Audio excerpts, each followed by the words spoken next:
Hello, good morning students. Welcome in BBVN online class. हम आज दोहरान करेंगे क्योंकि हम अभी दोहरान ही कर रहे हैं, रिवीजन कर रहे हैं।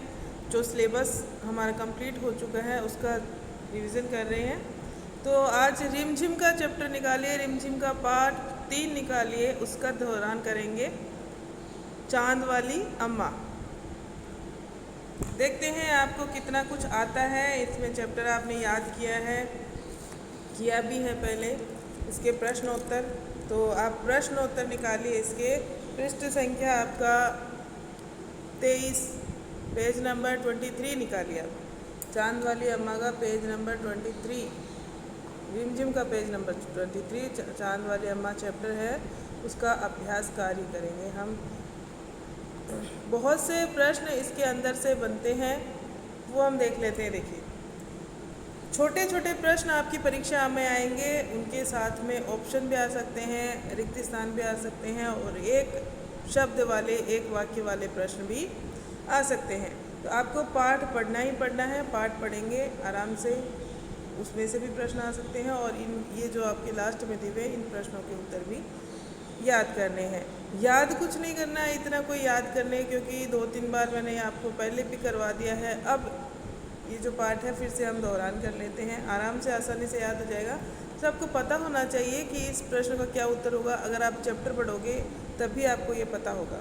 जैसे बूढ़ी अम्मा चांद पर क्यों चढ़ गई होगी, यहाँ पे इतना हम लिख सकते हैं कि बूढ़ी अम्मा चांद पर क्यों चढ़ी थी? अपने आप को आसमान से छुड़ाने के लिए, ठीक है, या फिर अपने आप को आसमान से बचाने के लिए बूढ़ी अम्मा चांद पर चढ़ गई होगी। प्रश्न ये भी आ सकता है कि बूढ़ी अम्मा किस पे चढ़ी थी?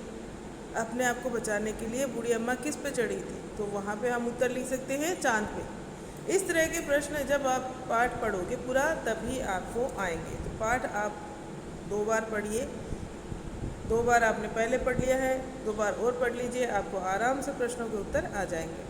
तो देखिए, दूसरा प्रश्न है, चांद वाली अम्मा झाड़ू क्यों नहीं छोड़ना चाहती थी? क्योंकि चांद वाली अम्मा के पास एक ही झाड़ू था। छोटा सा उत्तर है इसका, चांद वाली अम्मा के पास एक ही झाड़ू था। बस इतना सा लिख देंगे, एक वाक्य में उत्तर लिखना है, ठीक है। चित्रों को देखकर बताओ कि अम्मा के साथ कौन कौन रहता होगा। अम्मा के साथ कौन कौन रहता था? एक गिलहरी थी। कौन कौन था? देखो चित्र में, देखो आप पाठ में देखो कौन कौन था अम्मा के साथ। यहाँ उसके आंगन में कौन कौन था? यहाँ तो कोई दिखाई नहीं दे रहा है, पर शुरू में है, चैप्टर के शुरू में देखिए, यहाँ पे एक बिल्ली बैठी है, कबूतर, गिलहरी, चूहा, बिल्ली, कबूतर, बस यही रहते थे चांद वाले अम्मा के पास। उनके साथ वैसे और कोई नहीं रहता था, वो अकेली थी अपनी झोपड़ी में, तो सारा काम उनको खुद को ही करना पड़ता था, है ना। अब प्रश्न ये भी आ सकता है कि चांद वाली अम्मा का सारा काम कौन करता था? तो आप उत्तर क्या लिखोगे? हाँ, बिल्कुल सही, चांद वाली अम्मा सारा काम खुद ही करती थी।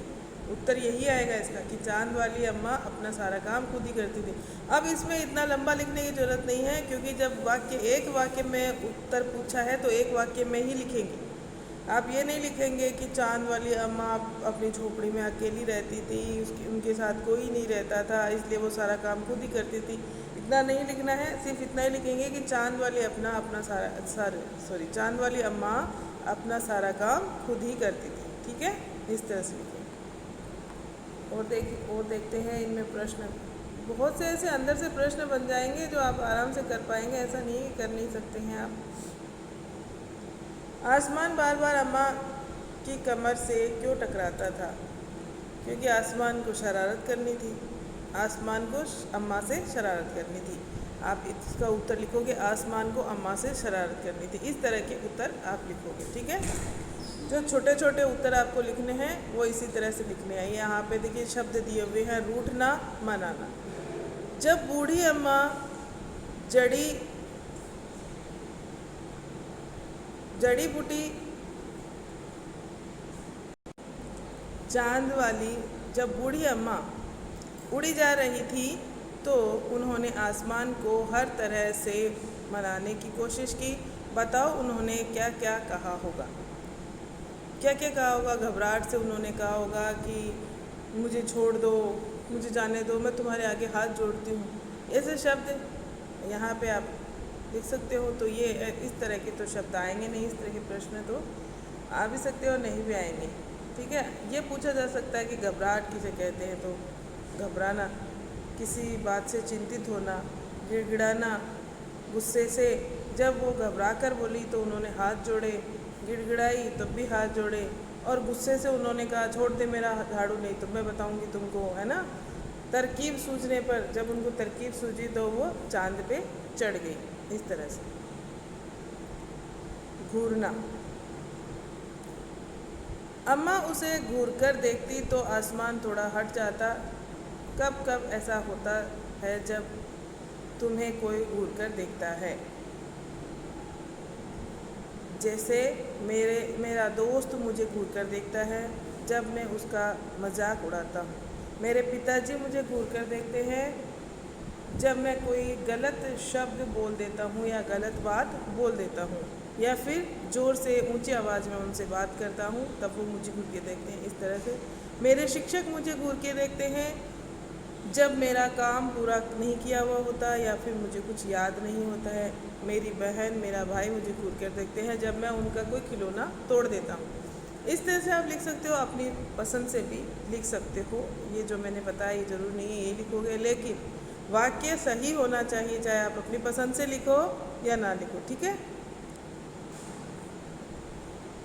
अब देखिए नीचे चलिए, यहाँ बूढ़ी अम्मा के काम, मेरे घर के काम, ये वाले भी आपको करने थे, कर लिए। इस तरह के प्रश्न आएंगे नहीं, ये तो एक्टिविटीज़ है। घर के काम, घर से बाहर के काम, ये आ सकते हैं, ये आप कर लेना आराम से। घर के काम कौन से होते हैं और घर के बाहर के काम कौन से होते हैं। कितने नाम, कितने काम, काम वाले शब्द और काम वाले, नाम वाले शब्द और काम वाले शब्द बताने। इस कहानी में वो शब्द बताने आपको, नाम वाले कौन से हैं, काम वाले कौन से हैं। नाम वाले शब्द देखिए, बूढ़ी अम्मा, चांद, ये नाम वाले शब्द है। झाड़ू, है ना, महिला, ये नाम वाले शब्द है। काम वाले, झाड़ू लगाना, पीठ पर मारना, बार बार पीठ से टकराना, टकराना शब्द जो है वो काम वाला है। झाड़ू लगाना, लगाना शब्द जो है वो काम वाला है। पानी भरना, भरना शब्द काम वाला है। इस तरह से आप इनमें कर लोगे, है ना, नाम वाला और काम वाला शब्द कर लोगे। अब ये तो इम्पोर्टेंट नहीं है, ये एक तरह की एक्टिविटी है। अब देखिए, सूरज और चांद ऊपर क्यों गए, ये आपको मैंने पढ़ाई दिया था। इस तरह के प्रश्न आपके आएंगे। पार्ट 3 का हमारा दोहरान हो गया है, तो आप आराम से करेंगे। पहले आप चैप्टर पढ़ेंगे, बार बार में चैप्टर को रीड करेंगे। ओके स्टूडेंट्स, चैप्टर रीड करेंगे तभी आप प्रश्नों के उत्तर दे पाएंगे। Thank you.